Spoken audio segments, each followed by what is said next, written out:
Hello, welcome to Exercise Pharmacology with Kevin. Uh, Today I'm going to talk about the first prompt we were given, and that being how diuretics might give the athlete an unfair advantage and the risks that might come with taking diuretics while exercising. Start off with a little background to kind of lay the framework, what happens to blood flow during exercise. During the sustained exercise, blood flow is moved from the organs, such as the kidney or liver, and it's moved to the working muscles that are demanding it. And as this blood flow is like shunted to the muscles absorb some of the heat, which gets rid of the heat. And blood is also redirected to the skin, and that allows the heat to dissipate at a high rate. Now, this heat dispersion is completed mostly through perspiration, or the water that comes out of the sweat glands. And so the hotter the environment, or the harder the athlete is exercising, the more the athlete theoretically should sweat to try as the body tries to thermoregulate. So now that you kind of have a view of what blood flow does and how heat regulates itself during exercise, we can kind of dive into how diuretics are used and eventually what risks come with it.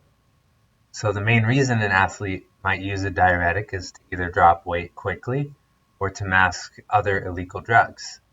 The nature of diuretics being as it is, increasing the amount of fluid your body excretes, that means that dropping weight fast for an upcoming weigh-in can be very advantageous to wrestlers or other sports that utilize weigh-ins.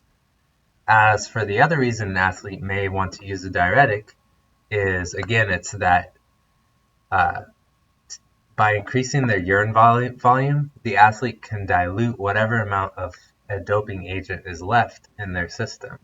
And this can kind of drop an athlete's level of this illicit drug to a competition sanctioned level. Because of this, diuretics in a lot of professional leagues and athletic places, they're recognized as masking agents and are banned both in and out of competition. There's a third reason that was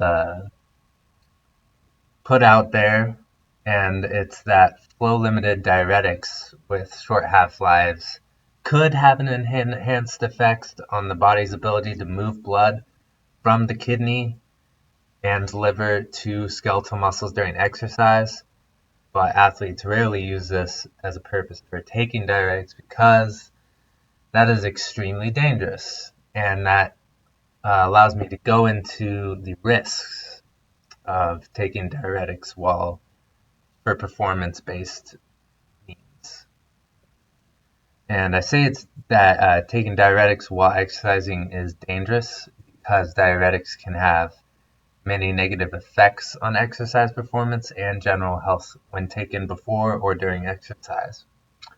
For one, water is much more important when you're taking a diuretic. When you're excreting a lot of water and you're moving a lot of water from your body systems to the urine and the renal system, that means that your blood plasma volumes are going to go down. And when your blood plasmas go down after a diuretic treatment, this can lower blood pressure. So when you combine exercise with this fact, not only will the exercise performance be impacted because you're not able to excrete as much water because you don't have as much water going to your working muscles. You also have the inability to get rid of excess heat because you don't have the water to come out of your sweat glands to kind of get that heat out. You know, you can't radiate that heat and let your body thermoregulate. So your body's choice is to either stop and slow you down or to overheat and put your other organs in danger of, shutting down and stuff like that. So your body will naturally try to fatigue you and all this different stuff.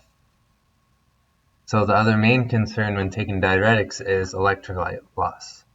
Exercise can cause a decrease in potassium levels as it's moved out of the muscle cells and into the intervascular spaces throughout the body. So this potassium, as it's moved from the muscles, it kind of travels to the kidneys, but due to the use of diuretics, is not able to be reabsorbed as efficiently as it would in a regular system without the diuretic influence. So this kind of leads to muscle cells and nerves not being able to repolarize as efficiently, thus makes the person feel fatigued. Yeah, so that's all about diuretics, if you wanted to know. Okay, bye. Till next time.